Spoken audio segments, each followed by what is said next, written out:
Assalamualaikum warahmatullahi wabarakatuh.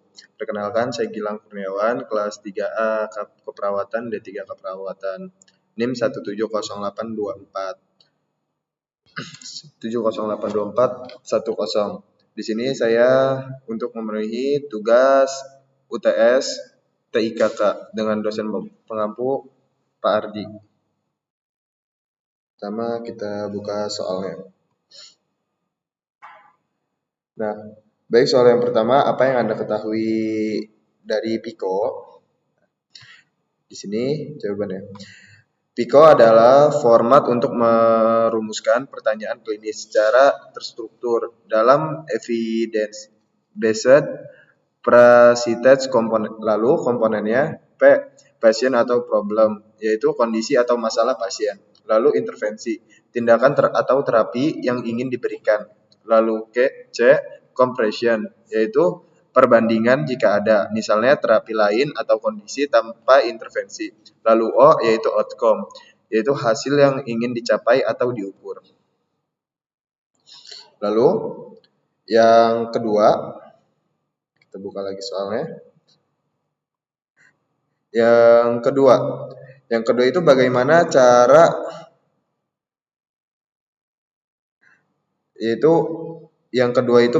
cara, menemukan literatur dari muscle energy technique pada nyeri dan rentang gerak pasien frozen shoulder. Nah, yang pertama kita buka Google Scholar. Nanti kita hapus dulu.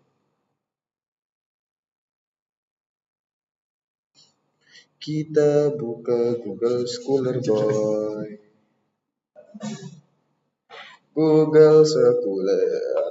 Nah, baik, kalau sudah masuk ke dalam Google Scholar, kita masukkan judulnya, yaitu Muscle Energy Technique Frozen Shoulder. Nah, kita pencet. Nah, kita cari jurnalnya dari kapan, misalnya rentang waktunya kan 5 tahun ya paling lama. Jadi dari 2021 sampai 2025 kita telusuri. Nah, baik, di sini sudah keluar kan? Nah, baik, bila sudah keluar kita pencet. Nah, sini apakah bisa diunduh atau tidak? Nah, kalau sudah bisa, tinggal kita SS saja. Nah,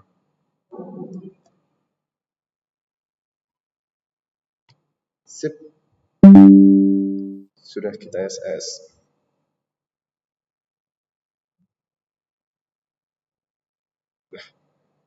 Lalu soal ketiga ada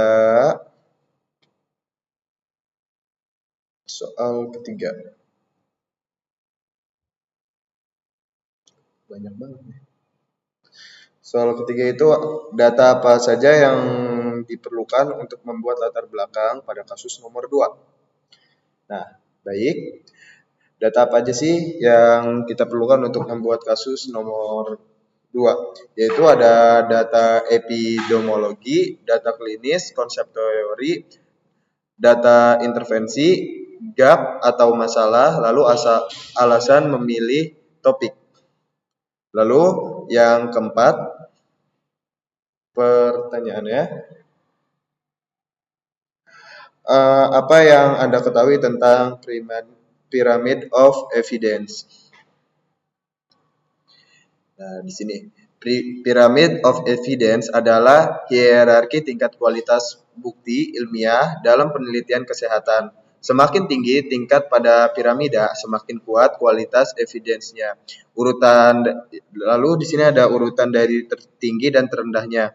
Nah, yang paling tertinggi ada systemic review atau meta analysis. Lalu yang kedua ada randomized atau controlled trial RCT. Lalu yang ketiga ada cohort study. Lalu yang keempat ada case control study. Lalu yang kelima ada cross-sectional study. Lalu yang keenam ada case series atau case report. Lalu yang ketujuh ada expert opinion atau text box. Nah, fungsi piramid ini adalah untuk membantu menentukan tingkat kepercayaan terhadap sebuah penelitian. Lalu soal yang kelima ada sebutkan Pico, keyword, dan data yang sudah ada yang didapatkan. Lalu latar belakang Anda apa? Nah, di sini, maaf. Di sini saya menggunakan Pico tentang balita dengan malnutrisi ringan. P-nya itu population atau problem, yaitu balita dengan malnutrisi ringan. Intervensinya pemberian edukasi gizi kepada ibu, edukasi menu seimbang, pemilihan bahan makanan, frekuensi makan.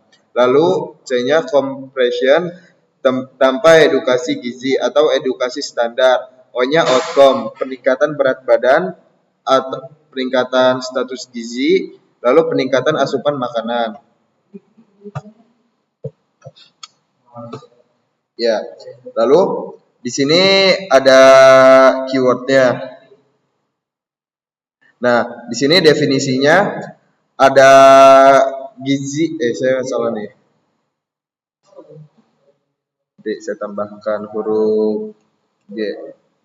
Gizi kurang adalah kondisi di mana tubuh tidak memperoleh asupan nutrisi yang cukup seperti geoprotein, kalorin, dan mineral. Lalu malnutrisi lalu yang kedua tuh ada etiologinya. Lalu etiologinya tuh malnutrisi pada balita di Indonesia disebabkan oleh beberapa faktor seperti konsumsi makanan yang diberikan kepada balita. Lalu ada juga manifestasinya.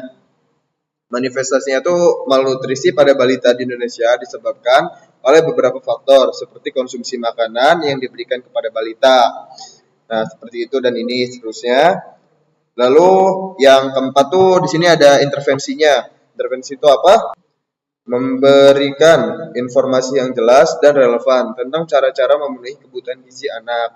Lalu memberikan edukasi ini tidak hanya melibatkan penjelasan mengenai jenis makanan yang baik untuk balita, tetapi juga untuk mencakup informasi. Dan ini selanjutnya. Nah, di sini kita memasukkan referensinya terlebih dahulu ya teman-teman. Nah, jadi caranya kita buka referensi, lalu kita buka ini. Lalu tadi kita masukkan judulnya ya teman-teman, seperti edukasi penanganan dan pencegahan gizi. Edukasi. Nah, seperti ini ya teman-teman. Kita masukkan. Nah, baik. Selanjutnya yang berikutnya. Seperti ini ya teman-teman. Dan seterusnya. Baik, cukup sekian dari saya. Assalamualaikum warahmatullahi wabarakatuh.